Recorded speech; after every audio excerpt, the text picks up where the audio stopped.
পাকের ঘর থেকে। আসসালামু আলাইকুম আমার প্রিয় ভাই ও বোনেরা, সবাই কেমন আছেন? যে যেখান থেকে আমার ভিডিওটি দেখছেন, আশা করি অনেক বেশি ভালো আছেন। চলে আসলাম নতুন একটি রেসিপি নিয়ে। মিষ্টি কুমড়ার কাটলেট বানাবো।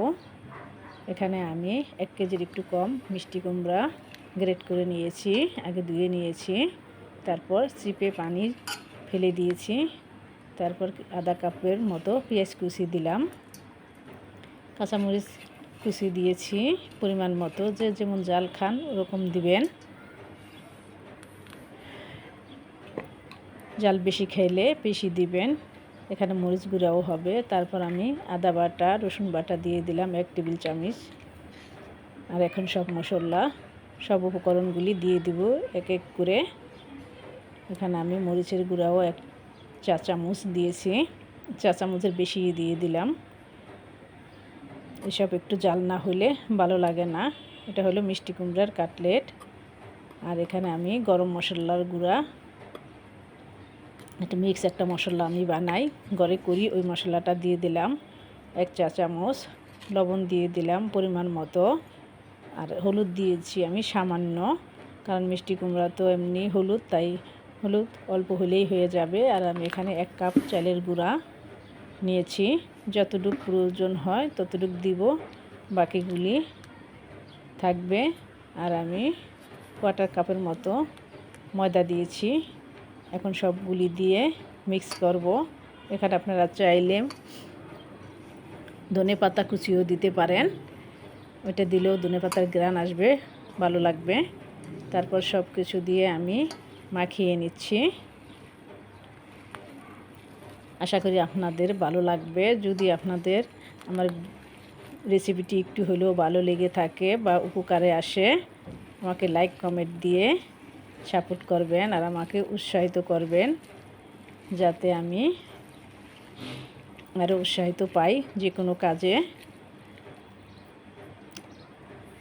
এখন আমি ভালো করে মাখিয়ে নিচ্ছি।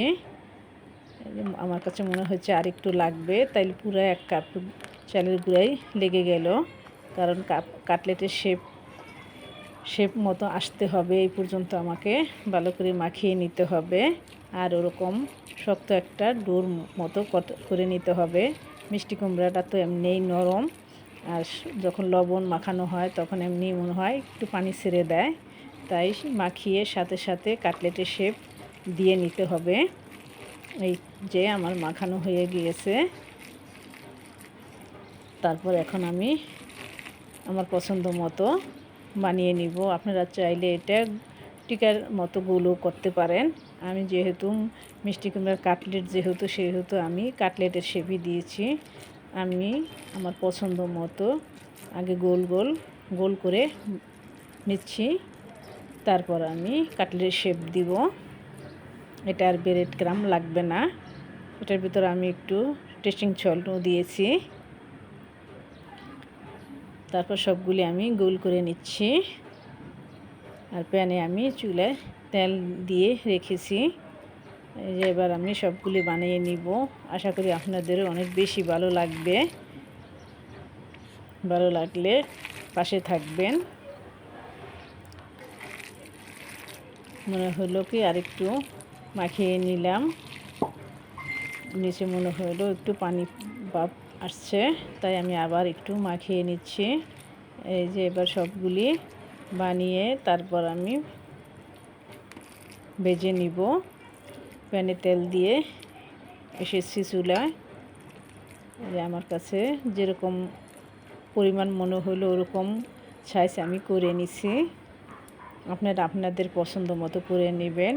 একবার হলেও আপনারা এটা ট্রাই করে দেখবেন।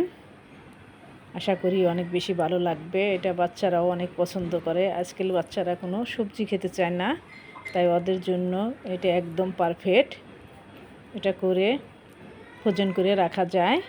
যখন বাজবেন কিছুক্ষণ আগে বের করে রাখলেই হয়ে যায়, একদম আগের মতোই হয়ে যাবে।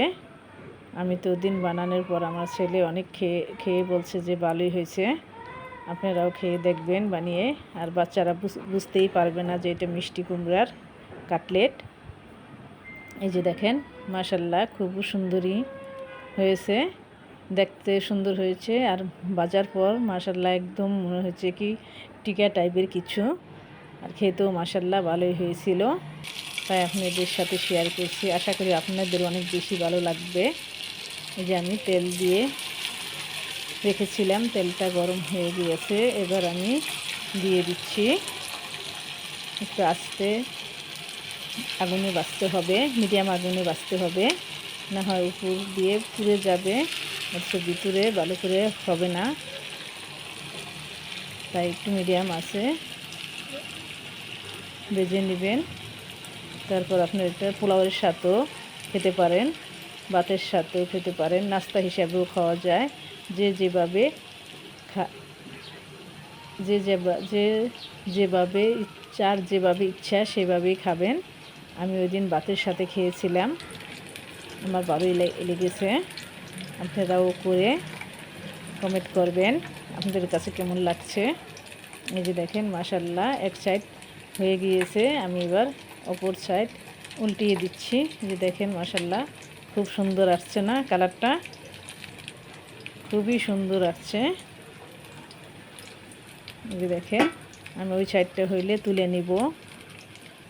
তাহলে সবার জন্য অনেক অনেক দোয়া ও ভালোবাসা রইল। যদি আমার রেসিপিটি আপনাদের একটু হলেও ভালো লেগে থাকে, লাইক কমেন্ট দিয়ে আমার পাশে থাকবেন। আবার দেখা হবে নতুন কোনো রেসিপি নিয়ে। সে পর্যন্ত সবার জন্য দোয়া রইল, সবাই ভালো থাকেন।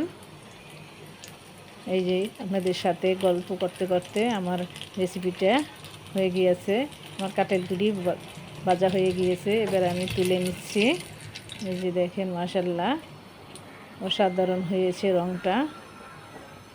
এই যে দেখেন, আর খেতেও খুবই মজা হয়েছিল। এই যে মাশাআল্লাহ খুব সুন্দর হয়েছে। তাহলে সবাই ভালো থাকেন, আবার দেখা হবে নতুন কোনো রেসিপি নিয়ে। আল্লাহ হাফেজ।